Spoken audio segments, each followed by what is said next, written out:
Very good. All right. What's the feeling in the rooms after that one? Oh, yeah, we're obviously really happy to be able to make finals, give ourselves a chance to start the new season, as they call it, and we'll get a good week off and look to prepare really well for St Kilda.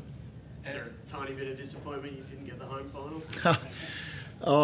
Not really. I mean, we're glad we made finals. That was our priority, whether that was a home or away. I mean, we had the opportunity, but we can't be too greedy.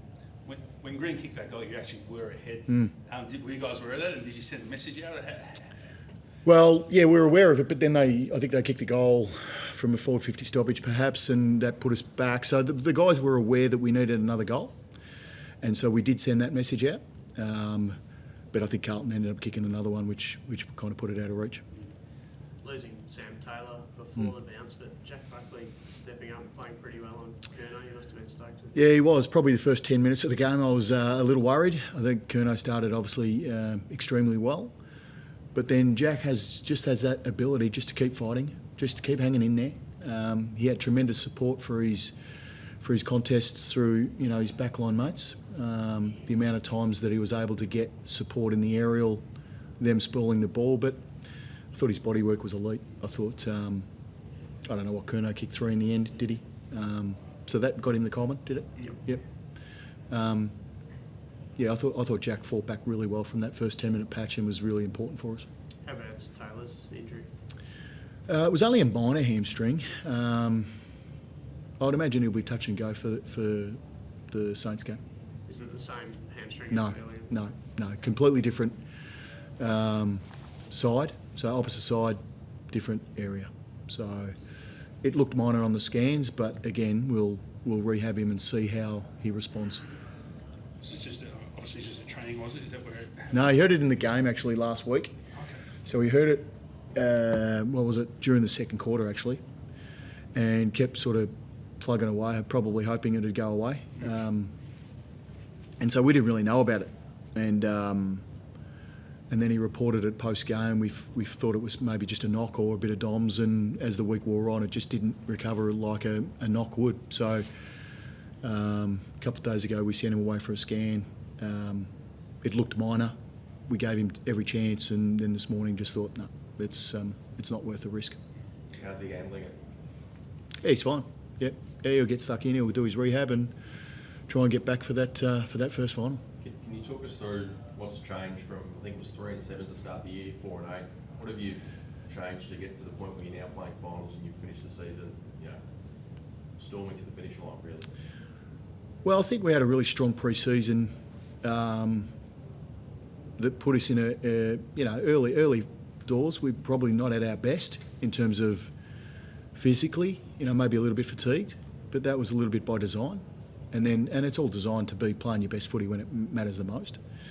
I think there was a little bit of still learning a new way to play, a new system, under pressure, that being ingrained, which it wasn't in the early part of the season.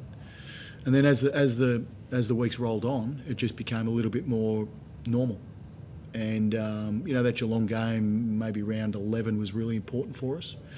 That gave us a little bit of confidence. We lost the week after to Richmond, but we played well. And then from there, it just felt like with each week we grew in confidence and understanding of what was required in certain moments from everyone on the field, not just the guy with the ball. And I think we have a pretty strong understanding now of that. Obviously the season's not finished yet, but how satisfying is it for you, your first year as coach, and especially the year the club had last year, quite a bit of tumult. You made finals in your first year. Is that satisfying for you? Absolutely, yeah.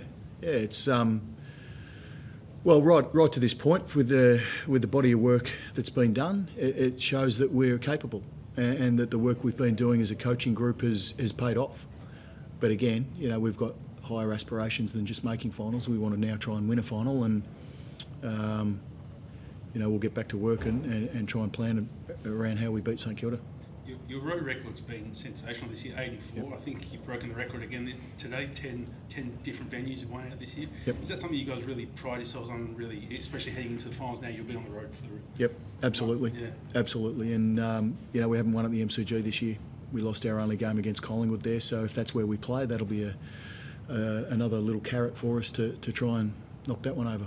Do you have a preference on where it is? I'd like to play at the MCG. Have you been given an indication where it will be yet? Not sure yet. How important is Stephen Kinley, I think, for this group? Really important. Yep. His on-field leadership and play, he's a very, very good player, has been really, really good for us, really strong. In moments we need him, he stands up. Today the game's sort of an arm wrestle and he bobs up with a goal and ended up with two. They feel like they're in important moments, but he's even more valuable off the field to us. The kind of person he is, the kind of culture that he drives and creates, he's just been an absolute dream to coach. I know you weren't there when he was the captain, but the shackles just seem to have been lifted off him since the captaincy has been taken off him. Is that just, some people just react differently, I guess, to this? I don't know. Yeah. I didn't see him pre-captaincy, so it's hard for me to really comment on it. Very good, guys. Thank you.